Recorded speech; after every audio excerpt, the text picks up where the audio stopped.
Right, so a specific type of line or specific type of linear function is parallel lines, okay? Functions that end up being parallel. If we look at a graph, we know that a function is parallel because those lines will never intersect.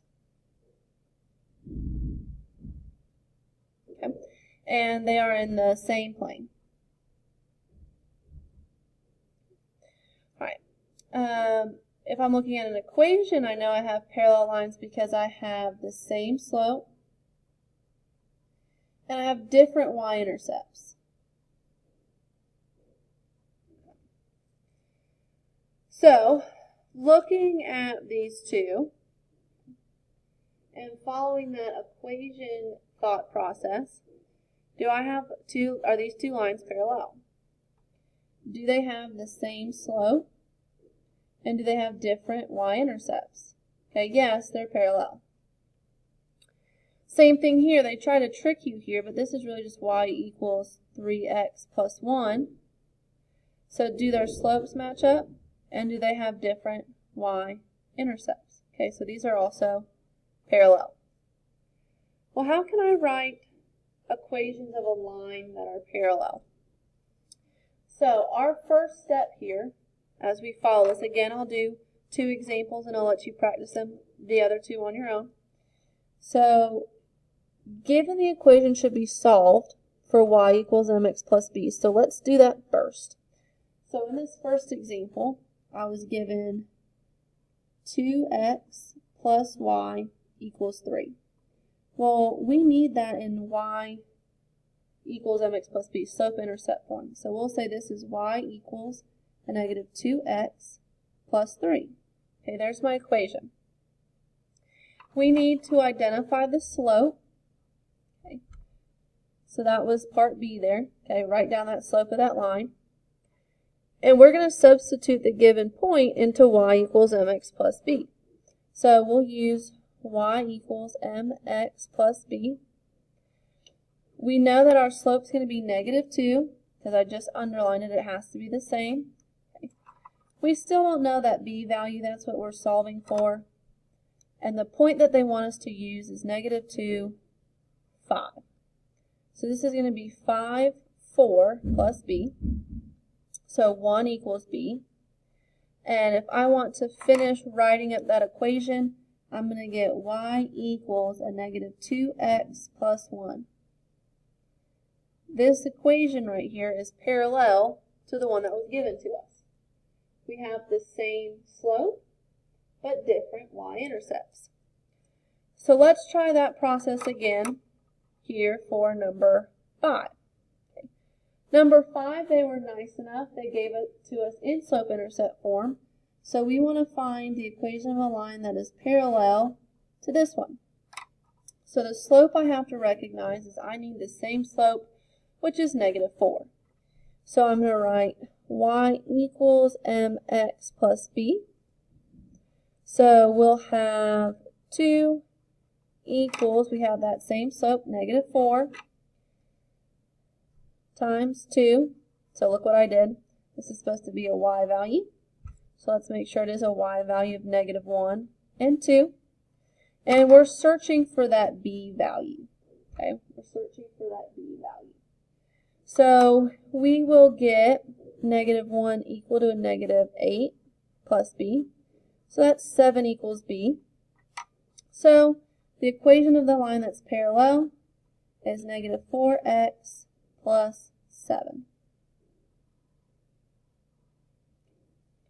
Again, finish those examples, and then you have a couple pages of practice writing parallel lines through a point. Well, let's talk about perpendicular, the other special type of line that we could have. Let's flip that over.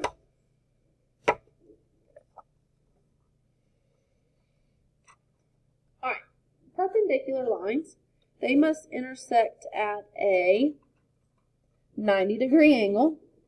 Okay, you can say a perpendicular angle.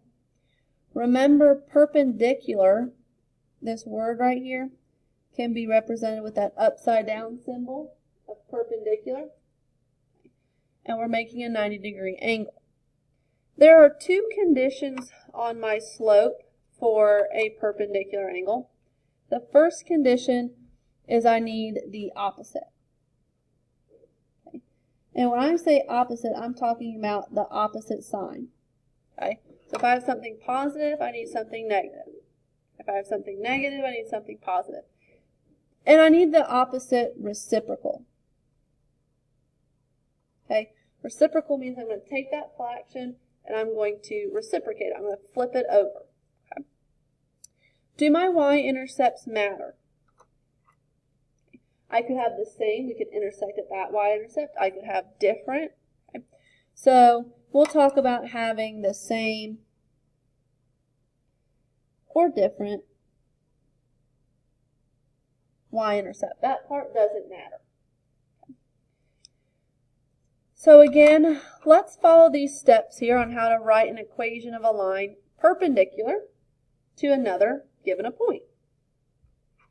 So we will double check that our given equation is in slope-intercept form, which number 7 is. Y equals 1/2. I'm going to write it like a fraction, just like this, equals a -2, -2. Excuse me. We need to identify the perpendicular slope. So if I have a slope of 1/2, then my perpendicular slope is going to be 2, because that's the reciprocal, and I need the opposite sign. So we'll write slope-intercept form, so y equals mx plus b. We'll substitute in that point. We have a slope of a -2, and we're trying to solve for b. Okay.